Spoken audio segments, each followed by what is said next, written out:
C'est donc Thibaut Dautuil, le directeur de Radio Présence, qui est l'invité de cette matinale de reprise, la première de cette période dite de déconfinement, près de 2 mois après le début de la crise sanitaire. Alors je dis reprise, mais le terme est un peu abusif concernant cette matinale parce qu'elle n'a jamais été mise entre parenthèses, contrairement à d'autres émissions de la radio que vous dirigez, Thibaut Dautuil. Et là, je voudrais au passage saluer le professionnalisme d'Isabelle O'Neill pour les interviews, de Rémi Souloumiac pour l'animation, la technique chaque matin et bien sûr celui de Corinne Saint-Félix pour les flashs d'informations régionaux. Ils ont tenu la barre avec beaucoup de vaillance pendant ces 8 semaines. On va en parler dans quelques instants. Mais avant cela, je vais vous demander tout simplement comment vous allez, comment ça s'est passé, comment vous avez vécu personnellement cette période aussi troublante que troublée, aussi troublée que troublante. Bonjour Eric d'abord et bonjour chers auditeurs. Mais je l'ai passé au mieux. On a de la chance dans le sud-ouest où on a vécu ce printemps, on a vécu l'éclosion de la nature et même si on était en appartement, on a quand même vécu des choses magnifiques, je crois. J'ai beaucoup de témoignages de gens autour de moi. Donc je ne vais certainement pas me plaindre. C'était une occasion assez unique, c'est vrai, d'envisager la radio, d'envisager le travail à la radio. Et moi, j'avais la chance dans ma mission de confiner, puisque j'ai continué à travailler pendant cette période, de rappeler les auditeurs qui laissaient des messages à la radio. Et donc, tous les jours, pendant ces 2 mois, j'ai passé entre 3 et 15 coups de téléphone à des personnes qui laissaient des messages à la radio. Et donc, j'ai eu une occasion totalement unique de contact avec nos auditeurs et les auditrices qui posaient des questions, qui s'indignaient, qui se révoltaient, qui voulaient en savoir plus, qui passaient des commandes. Enfin, voilà, j'ai eu tout. Et enfin, c'était merveilleux. Une occasion totalement inattendue, c'est vrai. Une vraie chance. Et puis d'avoir des réactions, des retours sur ce qu'on propose, pendant la période de confinement, mais même de manière générale. Alors, comment l'antenne de Radio Présence a-t-elle fonctionné depuis le 17 mars ? Quelles émissions ont pu être maintenues ? La grande décision qu'on a prise tout de suite, c'est de ne faire plus qu'une seule antenne régionale. C'était la décision la plus lourde, mais aussi la plus rapide à prendre. Ça a été de fermer nos studios, et de ne garder qu'une seule antenne, et donc de mettre au chômage technique tous les petits studios dans lesquels on a des correspondants ou des journalistes. Pourquoi ? Mais c'est très simple. La plupart du travail que l'on fait dans ces studios consiste à aller auprès de toutes les activités culturelles, sportives, économiques, et voilà, tout ça s'est arrêté du jour au lendemain. Et donc, la plupart des salariés se sont retrouvés sans la matière première qui fait leur métier. Et donc, il était cohérent de mettre ces activités en sommeil et de concentrer à Toulouse tout ce qu'on pouvait maintenir. Et donc, la matinale, vous l'avez dit, a été maintenue contre vents et marées, avec les acteurs que vous avez cités. Et puis, Francky, aux manettes derrière. Francky Guéret, voilà, tout seul dans son appartement, avec son ordinateur, ses ordinateurs, parce qu'il a une capacité à gérer toute la radio depuis chez lui, a maintenu la boutique à l'arrière. Voilà, et c'est comme ça Après, les émissions, c'est une par une. Il y a des producteurs qui ont réussi à maintenir une présence, il y a d'autres producteurs qui ne pouvaient pas. Par exemple, évidemment, toutes les émissions de plateau, de débat, ont été arrêtées. Donc, elles ont été remplacées par d'autres émissions. Mais tous les chroniqueurs qui avaient des petites émissions et qui pouvaient s'enregistrer depuis chez eux, ceux-là, on les a maintenus. Oui, et notamment ceux dont on va citer aussi tout à l'heure, je recevrai Daniel Cabanis qui a maintenu sa chronique politique, Louis-Marie Solaire sa chronique cinéma, et pourtant il n'y a pas d'actualité cinématographique. Oui, il a réussi, oui. Voilà, alors qu'est-ce que Radio Présence a aussi essayé d'apporter durant cette période, au-delà de maintenir une matinale et quelques émissions, peut-être de l'espérance, parce que je pense que beaucoup de gens ont eu vraiment du mal à vivre enfermés comme ça, en tout cas assigné à résidence. Bien sûr, notre premier réflexe a été de nous dire les gens sont seuls. Même s'ils sont à plusieurs dans leur appartement, dans leur maison, ils sont seuls.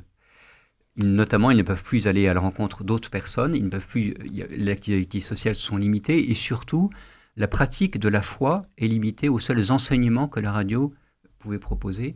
Et donc, on s'est dit, d'accord, la première chose, c'est de proposer une messe ou des messes aux auditeurs. Et donc la première chose, c'était de transformer, de tordre un peu notre grille pour intégrer dedans des messes en direct. Et donc pendant des semaines et des semaines, vous avez eu le choix entre 3 messes.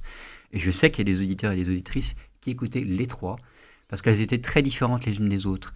Les messes du pape, le matin, à 7h, la messe depuis le couvent des Dominicains à 12h05 et la messe en direct de Paris à 18h15.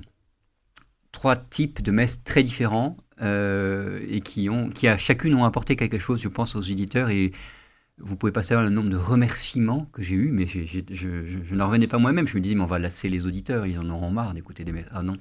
Je vous crois volontiers. Non, ça je peux vous dire qu'il y avait une attente incroyable. Et puis on a mis en place donc ce répondeur, puisqu'il n'y avait plus de standard, forcément. Aurélie était aussi au chômage technique, elle ne pouvait pas venir à la radio, donc on a mis en place un répondeur et on a eu beaucoup de messages. Je vous parlais tout à l'heure des personnes que j'ai rappelées, mais aussi ce système qu'on a mis en place de... je perds mes mots, de dédicace musicale, voilà, merci. Où en fait vous pouvez y laisser le nom d'une personne et une musique, et donc ça a bien animé l'antenne, ce système. Et puis surtout, peut-être le plus important pour l'âme, je dirais, c'était cet accompagnement des défunts qui nous sont proches. Une des choses les plus difficiles que m'ont dit plusieurs personnes, c'est l'impossibilité d'aller accompagner dans leur dernière demeure des amis ou des familles. Et donc, le fait de citer à l'antenne chaque jour, à 12h05 et 13h25, les noms des personnes proches de nous qui sont morts dans le cadre de cette crise et qu'on n'a pas pu aller voir, eh bien, je crois que c'était quelque chose de très attendu et très apprécié. Alors, on parlait d'actualité, malheureusement, qui a quasi disparu dans beaucoup de domaines. Il y en a une qu'on a pu couvrir, comme chaque année, c'est le Triduum Pascal. Voilà, oui. Comment vous avez fait? Parce que ça ne semblait pas évident sur le papier.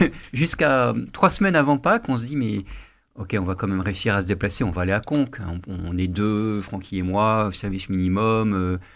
Mais non, c'était pas raisonnable, c'était pas possible, c'était pas prudent. Voilà. Donc on a dit non, tant pis pour Conques. J'ai appelé le prieur, on s'est dit rendez-vous l'année prochaine. Donc on ira à Conques en 2021. Et puis j'ai appelé donc frère Philippe Jaillot, le prieur des Dominicains, et il m'a dit banco, on y va, on vous accompagne cette année. Et ils se sont mobilisés de manière incroyable, rapide, vraiment dans un esprit de service, parce que c'est pas rien d'accepter la contrainte de l'antenne et du direct. Et les quelques salariés bénévoles qui nous ont aussi soutenus pour créer ce Triduum en 3 semaines, mais ça a été une belle aventure radiophonique. Et voilà, j'espère que les auditeurs s'y sont retrouvés et qu'ils étaient aussi heureux de cette semaine. Non, j'en suis convaincu. Alors, il faut qu'on en parle quand même. Donc, déconfinement, un certain nombre de personnes reviennent, moi le premier. Oui. Comment sont respectées les distances entre les personnes qui travaillent à Radio Présence? Quelles mesures vous avez prises pour assurer la sécurité sanitaire dans les locaux et les studios de la radio à l'occasion de la sortie du déconfinement? Et puis pour ceux qui vont nous rendre visite, on va de nouveau recevoir des invités. Il faut qu'ils sachent comment on va les recevoir, comment on leur propose de les recevoir en toute sécurité. D'abord, il faut dire que dans nos 5 studios, on continue à privilégier, quand c'est possible, le télétravail. Je parlais tout à l'heure d'Aurélie, mais je peux aussi parler de Francky, je peux parler de Yannick et quelques autres. Ils vont continuer à travailler depuis chez eux. Mais il y a des personnes pour lesquelles c'est impossible. Par exemple, tout à l'heure, à 9h03, vous allez pouvoir à nouveau entendre Emmanuel Pella en direct. Lui, il est revenu parce que ses émissions sont des émissions de plateau en direct et il a besoin d'être à l'antenne. Et vous aussi, et Corinne, etc. Tout cela continue. Alors, pour ces gens qui sont dans les studios, et là, la règle est commune, c'est pareil, pour nos 5 studios, on a limité, évidemment, le nombre de personnes qui peuvent s'asseoir autour d'une table. Par exemple, dans le studio où nous sommes, où nous nous parlons en ce moment, d'habitude, on peut être 5, 6. Là, il n'y a plus que 3 chaises. Dans les coulisses de Rémi, il n'y a plus que 2 chaises et 2 micros disponibles. Les studios autour de nous, toutes les capacités ont été réduites, en fait. Et les producteurs qui, jusqu'à présent, ont réussi à maintenir une activité pendant le confinement, en enregistrant, par exemple, leurs chroniques sur leur téléphone portable, eh bien, on a réalisé que le résultat à l'antenne était quand même satisfaisant. Et bien, ces chroniqueurs, on leur dit non, ne venez pas. Restez, continuez, depuis chez vous, enregistrez votre chronique, vous nous l'envoyez, et on y arrivera. Donc, on limite un maximum le nombre de personnes qui se rendent à l'antenne. Et quand elles viennent ici, ben là, pour le coup, les mesures sont extrêmement strictes. Port du masque partout, lavage des mains, nettoyage des poignets, nettoyage des studios, des consoles. Enfin, voilà, tout a été mis en place pour que les gestes barrières que l'on connaît tous soient respectés. Je peux en témoigner. Alors, je pense qu'il y a une grande attente. On va en parler maintenant. Quelles émissions vont maintenant reprendre à l'antenne? Quels producteurs et animateurs va-t-on retrouver? Vous avez déjà cité Emmanuel Pella. Et je pense que beaucoup de nos auditeurs attendent de retrouver Vivante Église. Notre idée, c'est de dire, d'accord, tout le monde ne reprend pas le chemin du travail, de l'école, etc. Il y a plein de gens pour lesquels ça ne se fera pas tout de suite ou ça ne se fera pas du tout, mais il y a quand même cet état d'esprit de déconfinement. On utilise ce mot partout, déconfinement. Et donc la radio, elle est là pour accompagner nos auditeurs, comme si effectivement tout le monde, ça y est, à nouveau on se libère, on se ressort, même si on reste très prudent, on a quand même envie de voir autre chose et de goûter à autre chose. Donc la radio reprend le maximum de ses programmes, entre guillemets, comme avant. Donc il y aura forcément des différences, elles sont parfois subtiles. Je vous disais tout à l'heure, il n'y a que 3 micros. Évidemment, pour les émissions de débat où ils sont 5 ou 6, ça va être compliqué. Mais il y a des solutions techniques, on va improviser, on va s'arranger, etc. pour que vous retrouviez la radio que vous aimez, comme si tout était normal. Oui. Voilà, c'est vraiment notre priorité. Donc Eric, par exemple, vous allez reprendre vos émissions Mélomanie et vendredi soir, on va pouvoir entendre un nouvel opus de Mélomanie. Absolument. Voilà. Alors, comment vous faites-vous ? Voilà, parce qu'il n'y a toujours pas d'actualité, vous le savez. Oui, il n'y a pas de concert. L'actualité culturelle, c'est pas demain que ça va reprendre.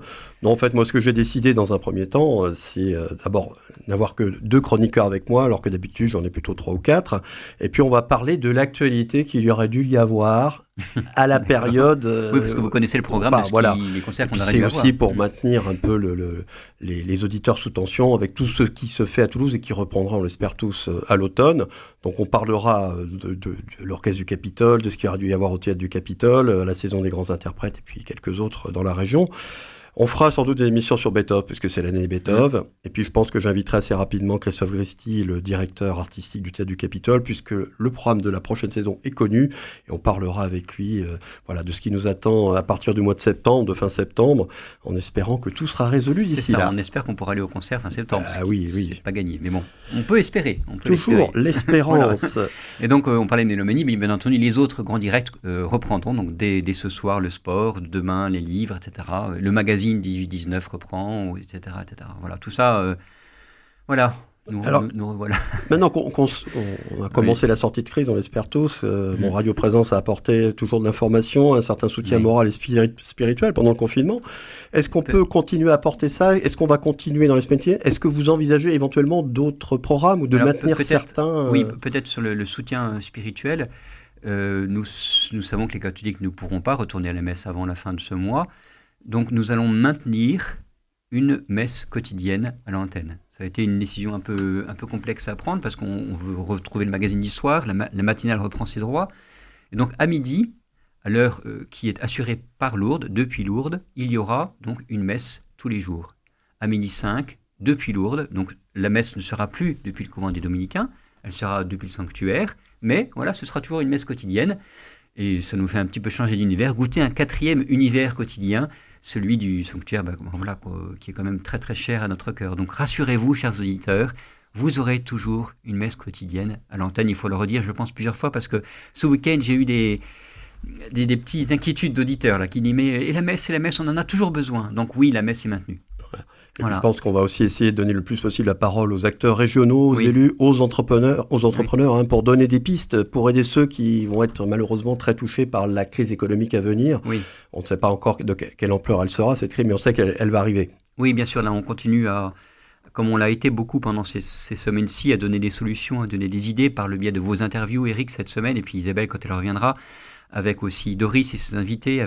Donc il y a plusieurs émissions qui ont ce souci de contribuer à la relance de la machine. Voilà, c'est important. Oui. Tout ça sera précisé prochainement. Merci beaucoup Thibaut d'Hautuil pour toutes ces informations et ces annonces. Alors que Radio Présence retrouve cette semaine la plupart des membres de son équipe, ses animateurs, ses programmes habituels, en espérant que ce soit définitif. Rappelons à ceux qui nous écoutent qu'il ne faut pas relâcher nos efforts pour maintenir la distance physique, respecter les gestes barrières. Nous nous y tenons à Radio Présence.